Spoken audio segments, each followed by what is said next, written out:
L'homme que de nombreux fans de la ruée vers l'or considéraient comme désespérément malchanceux a inscrit son nom dans l'histoire de l'exploitation minière d'une manière que personne n'avait prévue.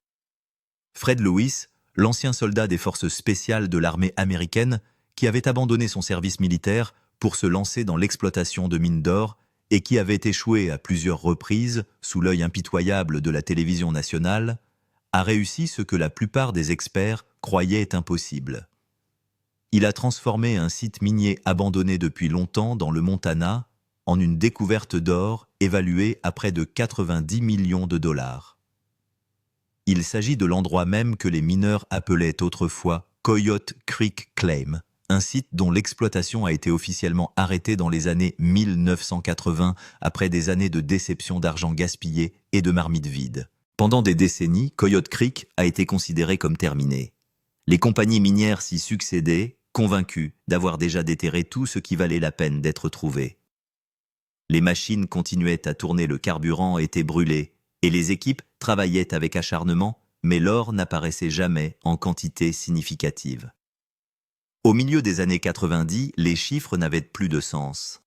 Les opérations ont cessé.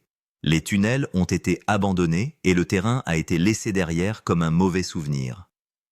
Les machines rouillées sont restées figées dans le temps, les camions cassés ont été lentement avalés par les mauvaises herbes. Les habitants ont commencé à l'appeler une mine morte, un endroit qui n'avait plus rien à donner. Mais Fred Lewis n'a pas vu l'échec lorsqu'il a regardé cette terre. Là où d'autres ont vu la fin de la route, il a vu un début qui n'avait jamais été correctement exploré. Contrairement à ceux qui l'ont précédé, Fred n'est pas revenu avec un espoir aveugle, mais avec une structure, une discipline et une volonté d'adaptation. S'inspirant de ses années dans les forces spéciales de l'armée américaine, il a abordé la mine de la même manière qu'il avait autrefois abordé les missions dangereuses. Il a planifié avec soin, évalué les risques et refusé d'abandonner simplement parce que les conditions étaient dures. Avec son équipe, Fred a installé des technologies de pointe qui n'avaient jamais été utilisées à Coyote Creek auparavant. Des systèmes de détection des métaux basés sur l'intelligence artificielle ont été déployés pour identifier avec précision les cibles prometteuses. Des scanners à pénétration de sol tridimensionnels ont cartographié le sous-sol d'une manière que les anciens mineurs n'auraient jamais pu imaginer. Des installations de lavage modernes ont remplacé les équipements obsolètes, permettant de traiter les matériaux de manière efficace et précise. Il ne s'agissait pas de suppositions, mais bien d'une exploration calculée et méthodique. C'est alors que survient le moment qui va tout changer. À près de 200 pieds de profondeur, les scanners révèlent quelque chose d'extraordinaire. Lorsque l'excavation atteint l'anomalie, l'équipe découvre de riches gisements d'or placérien d'une pureté exceptionnelle. L'évaluation grimpe rapidement au fur et à mesure que l'on récupère du matériel pour finalement atteindre près de 90 millions de dollars. L'homme dont on s'était moqué en disant qu'il était maudit par la malchance a prouvé à tous qu'il avait tort. Mais l'or lui-même n'est pas le seul choc. Au fur et à mesure que les opérations se poursuivent, les habitants vivant à proximité de la mine commencent à signaler des phénomènes étranges. La nuit, de faibles sons résonnent dans les tunnels rouverts décrits par certains comme rythmiques, presque comme si la terre elle-même respirait. Lors d'excavations plus profondes, l'équipe de Fred découvre des vestiges d'anciens équipements miniers enfouis loin sous la surface des outils et des structures datant du XIXe siècle. Ces découvertes soulèvent des questions troublantes. Les mineurs précédents avaient-ils atteint cette profondeur et été contraints d'abandonner leur travail? Avaient-ils découvert quelque chose qu'ils ne pouvaient pas extraire ou qu'ils ont choisi de dissimuler? Les rumeurs se sont rapidement répandues. Certains pensaient que Fred avait découvert non seulement de l'or, mais aussi une partie d'un ancien réseau minier souterrain qui avait été scellé et oublié. D'autres supposaient que les exploitants précédents avaient fermé le site non pas parce qu'il était vide, mais parce qu'ils avaient rencontré quelque chose de dangereux ou qui dépassait leurs capacités. Quelle que soit la vérité, une chose est devenue claire. Coyote Creek n'a jamais été vraiment terminé. Il avait simplement attendu. Aujourd'hui, les fans de la ruée vers l'or et les experts miniers s'accordent à dire que cette découverte marque le moment décisif de la carrière de Fred Lewis. L'homme autrefois ridiculisé côtoie désormais des figures légendaires comme Parker Schnabel et Tony Beats. Ce qui a commencé comme un pari désespéré est devenu l'un des retournements de situation les plus spectaculaires de l'histoire de l'extraction moderne de l'or. Et cette histoire est loin d'être terminée. Des images continuent de faire surface, et les murmures s'amplifient à propos d'un tunnel découvert sous la concession de Fred, un tunnel qui pourrait représenter le dernier effort inachevé de mineurs d'une époque oubliée. Peu de gens réalisent à quel point le parcours de Fred Lewis a été long et douloureux. Avant l'or, avant la gloire à la télévision, il était soldat dans les forces spéciales de l'armée américaine.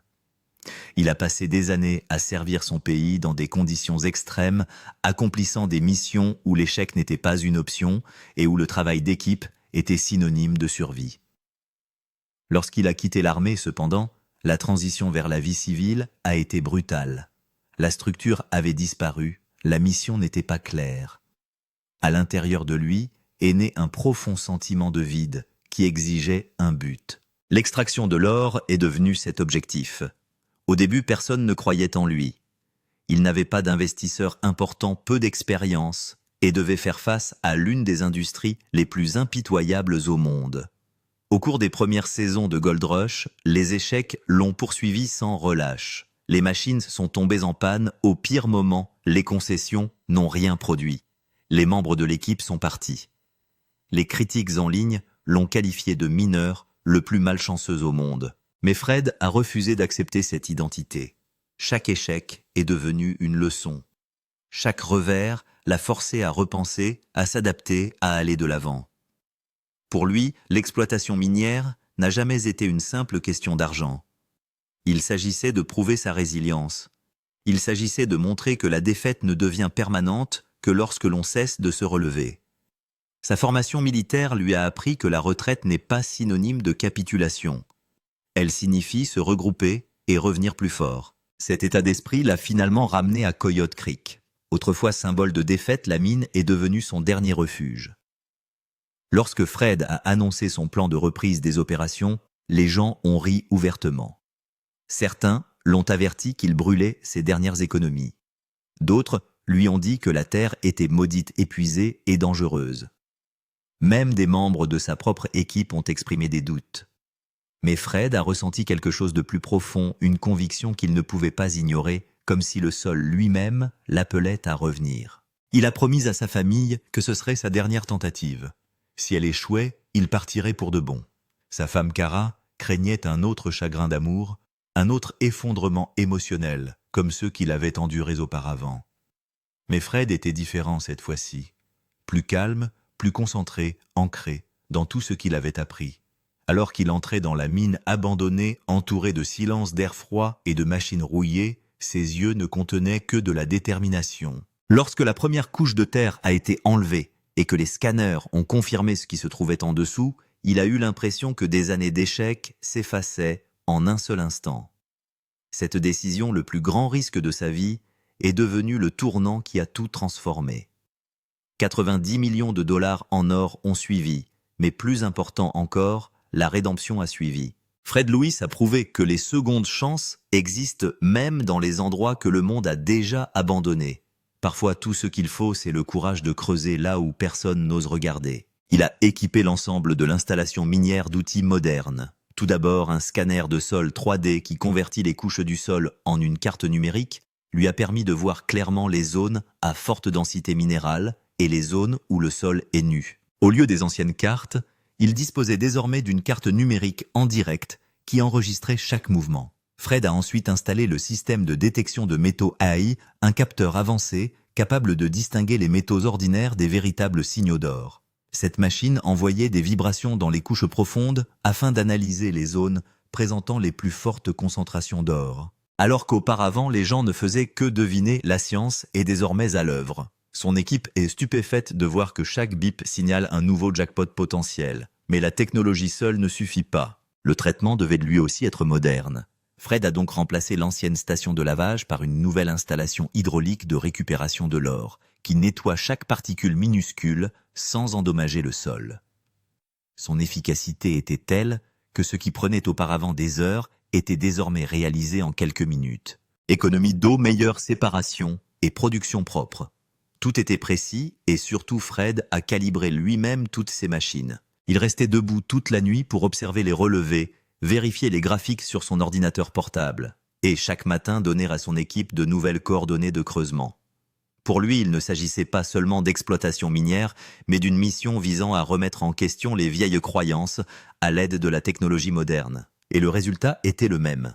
Là où les anciens mineurs n'avaient rien dit, Fred a découvert des veines d'or grâce à son système basé sur des données. Son succès a prouvé qu'avec la passion et la technologie combinée, même un vieux sol peut écrire une nouvelle histoire. Les premières semaines ont été un cauchemar pour Fred Lewis et son équipe. Ils avaient démarré la mine de Coyote Creek avec de grands espoirs, mais rien ne s'est passé comme ils l'espéraient. Les machines tournaient toute la journée, mais lorsque le sol était tamisé, le résultat était nul.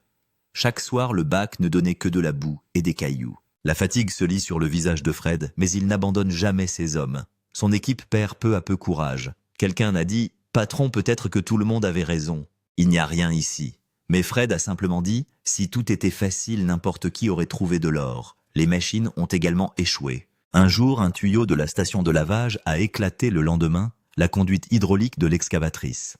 La pluie a transformé les routes en marécages, les camions se sont enlisés et il a fait si froid que ses mains se sont engourdies. Mais Fred était le premier à arriver sur le site chaque matin, plan en main et espoir dans les yeux. Il disait « Nous ne sommes pas venus ici pour trouver de l'or, mais pour faire nos preuves. » Le financement a également aggravé la situation. Le travail a dû être interrompu à plusieurs reprises en raison de l'épuisement du diesel. Les investisseurs l'appelaient pour lui demander des nouvelles et à chaque fois Fred répondait simplement « Donnez-moi un peu plus de temps ». Mais au fond de lui, il commençait à craquer. Assis dans sa caravane le soir, il se remémorait ses échecs passés, puis regardait une photo de sa famille sur l'écran et se disait « Cette fois-ci, je ne peux pas reculer ». Entre-temps, il remarque une petite couche de terre un peu différente du reste du terrain. Ce sera son tournant. Mais jusqu'à ce moment, l'équipe n'avait fait qu'entrevoir la véritable valeur qui se cache derrière chaque grande victoire. Patience et persévérance. Les jours de lutte de Fred ont prouvé que la défaite est réelle tant que l'on n'arrête pas d'essayer. Et c'est à partir de là qu'a commencé le voyage qui s'est transformé plus tard en une découverte de 90 millions de dollars. Après 3 semaines d'efforts acharnés et de tentatives infructueuses, le jour tant attendu est enfin arrivé. Tôt le matin, l'équipe prélève un échantillon de sol à un nouvel endroit, la même couche que Fred avait remarqué quelques jours plus tôt. Elle semble ordinaire, mais sa texture est différente du reste du sol. Ils ont envoyé l'échantillon au laboratoire d'analyse et tout le monde a retenu son souffle. Personne ne s'attendait à quelque chose de spécial. Mais lorsque le rapport est arrivé, tout le camp a été stupéfait. L'échantillon présentait une teneur en or de 14,6 grammes par tonne et une pureté de près de 92%. Ce chiffre était presque 3 fois plus élevé que la pureté d'un sol normal, dans le Montana. En lisant le rapport, Fred a vu apparaître sur son visage un sourire qu'il n'avait pas vu depuis des mois. Ses yeux brillent comme ceux d'un soldat lorsqu'une mission est réussie. Tenant le rapport dans sa main, il s'exclame « Les gars, on a de l'or, du vrai or !» Et instantanément, tout le camp éclate de joie. Les gens s'embrassaient, certains brandissaient des caméras, d'autres lançaient de la terre en l'air. La joie n'était pas seulement une question d'argent, mais le triomphe de mois de dur labeur, de froid, de pluie et d'espoir. Fred s'est tranquillement assis à côté de son camion. Il a levé les yeux vers le ciel et a simplement souri. Ce moment a été un tournant émotionnel pour lui.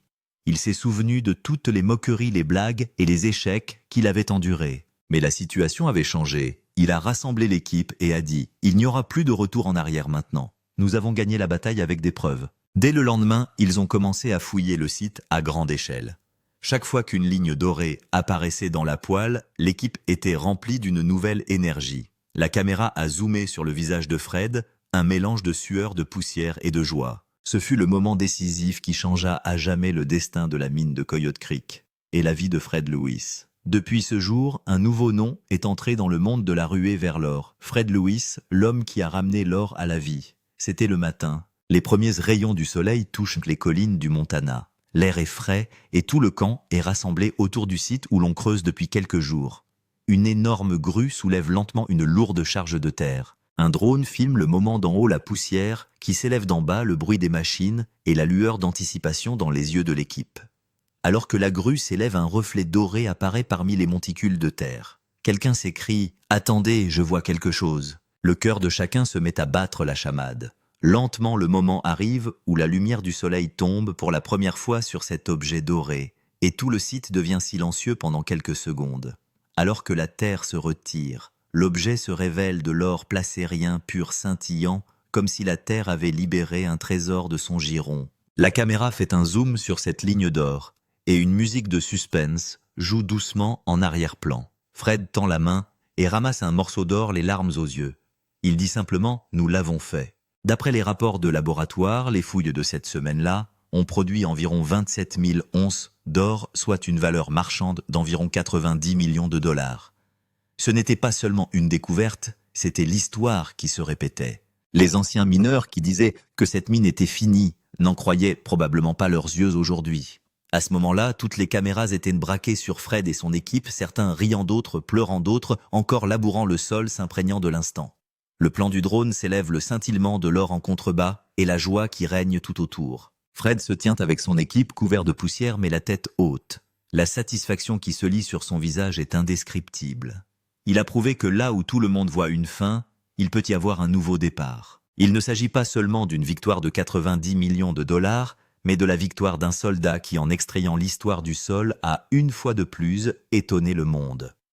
Lorsque cette importante découverte a été faite, le monde s'est mis à se poser des questions. Fred Lewis a-t-il vraiment trouvé de l'or d'une valeur de 86 millions de dollars, ou s'agit-il simplement d'une histoire de ruée vers l'or? Mais Fred a déclaré clairement « J'ai des preuves et nous n'avons pas peur de les montrer ». La même semaine, l'équipe a envoyé tous les échantillons à un laboratoire d'analyse accrédité par le gouvernement à Helena, dans le Montana. Là, chaque échantillon a été testé à l'aide de 3 méthodes différentes. Plasma inductif analyse, ICP, pyroanalyse et spectrométrie. Le rapport indique clairement que le sol de Coyote Creek contient une concentration d'or de 14 à 17 grammes par tonne et une pureté moyenne de 91,8% à 93,4%. En outre, les experts du laboratoire ont également trouvé dans le sol des oligo-éléments tels que l'argent et le cuivre que l'on trouve généralement dans les gisements placériens à haute teneur en or. Cela signifie qu'il ne s'agit pas d'une simple veine, mais d'un véritable canal aurifère. Le ministère des Ressources naturelles du Montana s'est ensuite rendu sur le site et a confirmé les résultats. Il a recoupé les images satellites et les relevés de pénétration dans le sol et a déclaré le gisement économiquement viable. Lors de l'évaluation de la découverte, l'estimation totale s'élevait à environ 89,7 millions de dollars américains, sur la base d'un taux de marché de 2 920 $ l'once. La nouvelle s'est répandue comme une traînée de poudre dans la communauté de la ruée vers l'or. Même Parker Schnabel et Tony Beats ont déclaré dans des interviews que Fred avait accompli ce qui semblait impossible. À partir de ce jour, personne n'a douté que cette découverte n'était pas une simple histoire, mais un fait documenté. Fred a montré tous les rapports, toutes les cartes d'analyse et tous les échantillons à la caméra.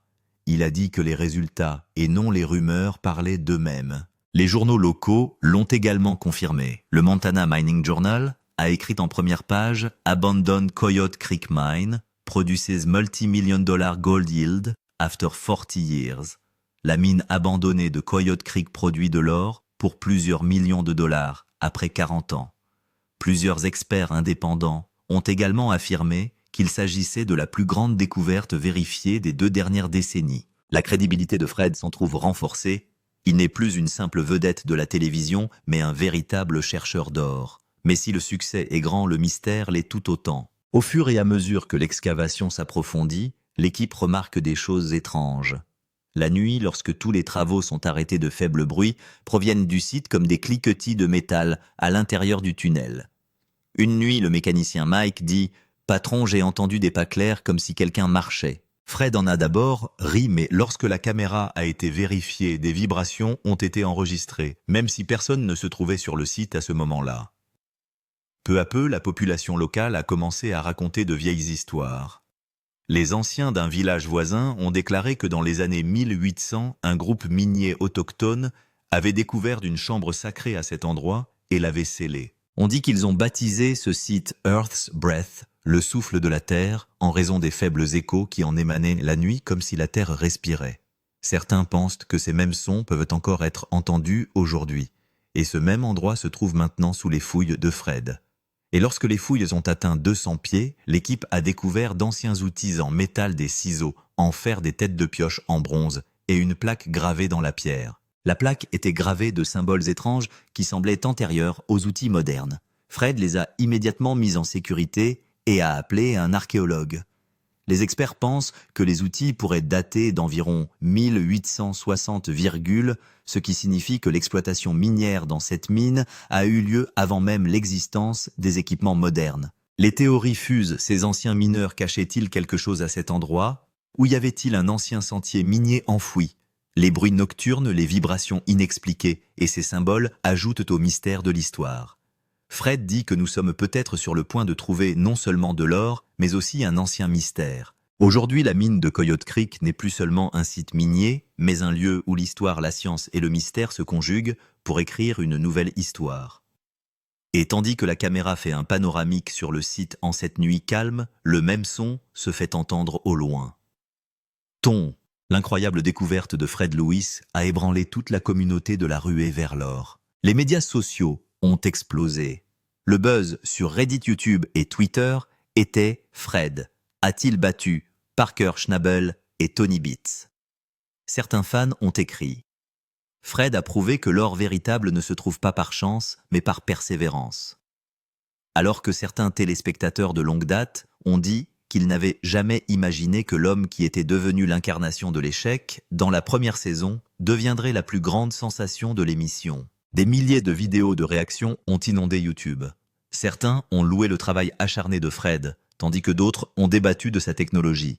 Les fans de Parker Schnabel ont écrit « Parker a toujours miné avec une approche scientifique, mais Fred a travaillé avec son cœur et a gagné. » Les partisans de Tony Beats ont déclaré « Tony est pratique, Fred est émotif, mais en fin de compte, seuls les courageux trouvent de l'or. » Cette saine rivalité a rendu l'émission à nouveau virale.